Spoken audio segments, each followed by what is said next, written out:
फूलों में सज रहे हैं, कांटों में दिख रहे हैं, फूलों में सज रहे हैं, मेरे वृंदावन बिहारी कांटों में दिख रहे हैं। भगवान को देखना चाहते हैं हम, भगवान को देखना चाहते हैं। क्या किसी ने आज तक देखा है भगवान को? इतनी चर्चाएं सुनते हैं और जब हम छानबीन करते हैं, पूजा प्रार्थना करते हैं, लेकिन वो हमें अनुभव क्यों नहीं होता? हमें क्यों नहीं दिखाई देता? ये ग्रंथ भरे पड़े हैं। भगवान विट्ठल, उनका नाम ही विट्ठल रख दिया, विट्ठला। महाराष्ट्र में भगवान विट्ठल की पूजा होती है। कारण क्या था? भगत जी विट्ठल अपने माँ बाप की सेवा में इतने लीन हैं कि वो पीछे पलट के देखना भी मुनासिब नहीं समझ रहे हैं। उनके पीछे आकर के वो मुरली बजाने वाले वो भगवान खड़े हो गए हैं। विट्ठल मैं आ गया हूं। तो विट्ठल तो अपने बूढ़े माँ बाप की सेवा में निमग्न है। विट्ठल देखते भी नहीं है, और जिस ईंट के ऊपर बैठ के वो चरण सेवा कर रहे थे अपने माँ बाप की, वो ईंट खिसका देते हैं। लो आ गए हो तो इस पे बैठ जाओ। आसन देने की परंपरा है। खाली जमीन पे हम नहीं बिठाते। कोई भी हमारे घर जब मेहमान आता है तो हम आसन देते हैं, पीड़ा देते हैं उसको। यदि बैठने के लिए कुछ नहीं है तो कुछ ना कुछ उसको जरूर अर्पित कर देते हैं। तो विट्ठल जिस ईंट पे बैठ के सेवा कर रहे थे, उन्होंने वही ईंट खिसका दी। लो बैठो इस पे। तो कहते हैं भगवान उसी ईंट के ऊपर रात भर खड़े रहते हैं, और विट्ठल उस सेवा से उठ नहीं पाते। सुबह उठ के पलट के देखते हैं तो वो ईंट के ऊपर खड़े हुए पत्थर के बन चुके हैं। जो भगवान जिंदा आकर के आवाज लगा रहा था पीछे से, ले मैं आ गया हूं, तो उस समय विट्ठल के पास समय कहां है? सेवा भाव। कोई भक्त यदि उस सेवा में लीन हो जाता है, किसकी सेवा में? वो किसकी सेवा कर रहा है? जिसकी सेवा कर रहा है वो उसका जिंदा भगवान है। चाहे वो माँ बाप हैं, बच्चे ही क्यों ना है, या फिर किसी भी प्राणी की सेवा में वो निमग्न है, तो जिसकी वो सेवा कर रहा है वो इतना निमग्न है कि उसको उस भगवान की चिंता नहीं है जो असली में उसकी सेवा से प्रसन्न होकर के आ गया है दर्शन देने के लिए। और वो दर्शन देने के लिए सर्वत्र खड़े हुए हैं। हमारे पास आंखें कहां हैं?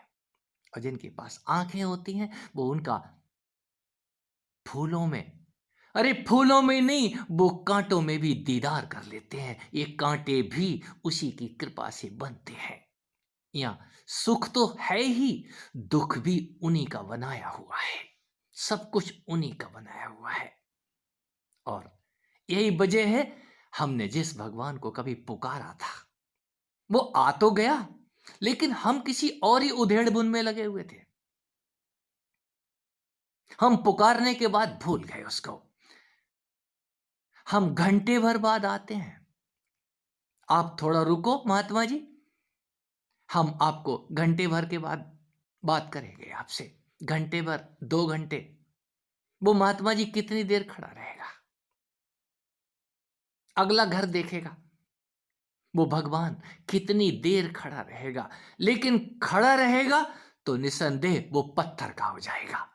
और वो चलता फिरता है तो एक जगह टिकेगा नहीं, अगले दरवाजे पे जाके खड़ा हो जाएगा। कोई तो उसको चाहने वाला मिलेगा। यस, जहां चाहने वाले होते हैं वहां वो जिंदा दीदार करते हैं। वो जिंदा कृष्ण उनके साथ होते हैं। और ऐसा है, जिनको समझ में नहीं आता है उनके लिए फिर कोई इलाज नहीं है। ये आंखों का इलाज अपनी इंद्रियों को स्वच्छ करने का जो भी विज्ञान है, पूजा है, ध्यान है, इस सारा का सारा हमें स्वयं ही करना होता है। दूसरा तो सिर्फ उपाय बता देता है।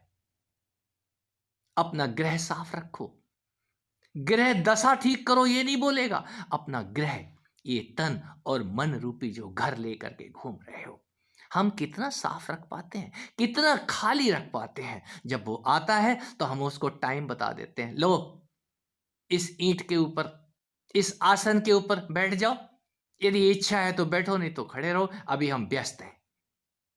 हम सेवा में व्यस्त हैं। किसकी सेवा में व्यस्त हैं? ये सेवा भी बेकार नहीं जाती है।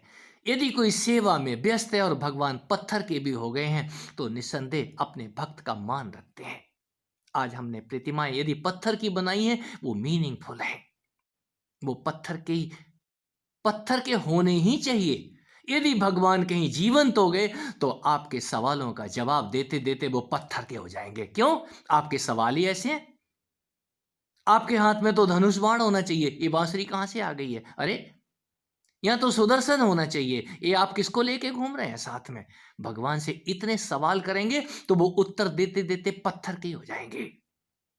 यही वजह है हमारी प्रतिमाएं आज पत्थर की हैं। कभी ये बोला करती थी, और जिनके पास वो चर्म चक्षु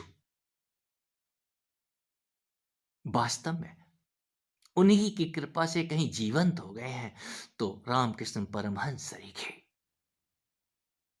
बहुत नाम है। और जिसकी ये वाणी सुन रहे हो, उसने जीवंत देखा है, वो जीवंत ही देखता है। उसके लिए यहाँ कुछ भी मुर्दा नहीं है। हर चीज में फूलों में सज रहे हैं मेरे वृंदावन बिहारी, कांटों में दिख रहे हैं। यहाँ तो वो दुश्मन में भी दिखाई देते हैं। हम क्यों ना आंखें मूंद लें? इसलिए आंखें मूंद लेते हैं। हम उनको अंदर ही आत्मसात करना चाहते हैं। बाहर यदि उनसे बात करेंगे तो वो दुश्मन के रूप में से आंख ही दिखाएंगे हमको। और जब वो आंख दिखाएंगे तो ये तो आदान प्रदान है।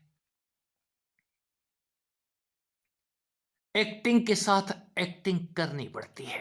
यदि किसी संत को क्रोध आ रहा है तो उसके क्रोध पे ना जाइए।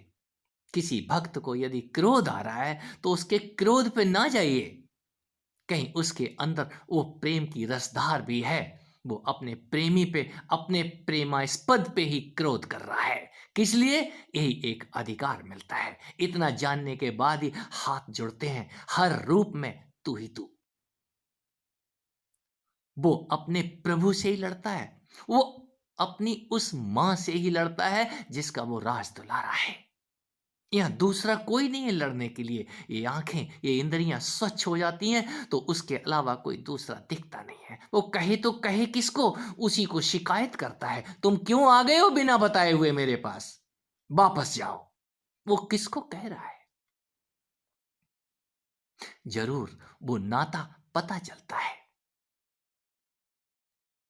और जब ये पता चल जाए तो हमारे हाथ, हमारा तन, हमारा मन नतमस्तक होता है। प्रभु, तुम्हारी कृपा के बिना यहाँ कुछ भी नहीं होता। ये संसार सागर, ये भव सागर, कहीं तुम्हारी कृपा से ही समझ में आता है कि तुम किस रूप में पुकारते हो।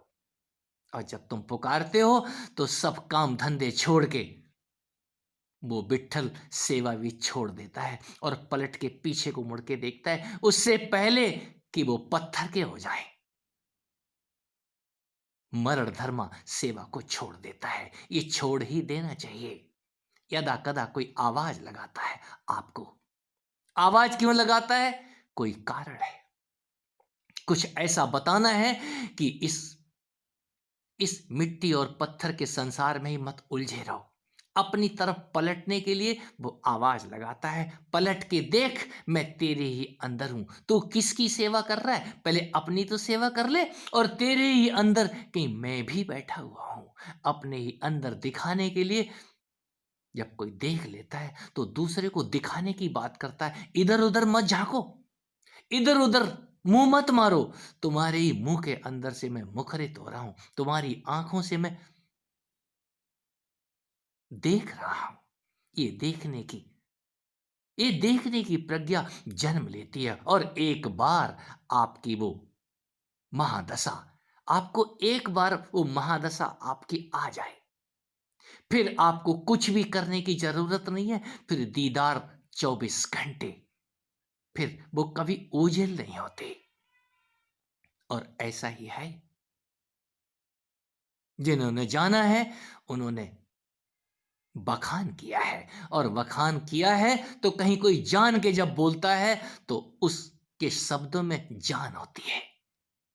ये जान डालने के लिए संतों की वाणी में जान है। जान इसीलिए है क्योंकि वो जान के बोलते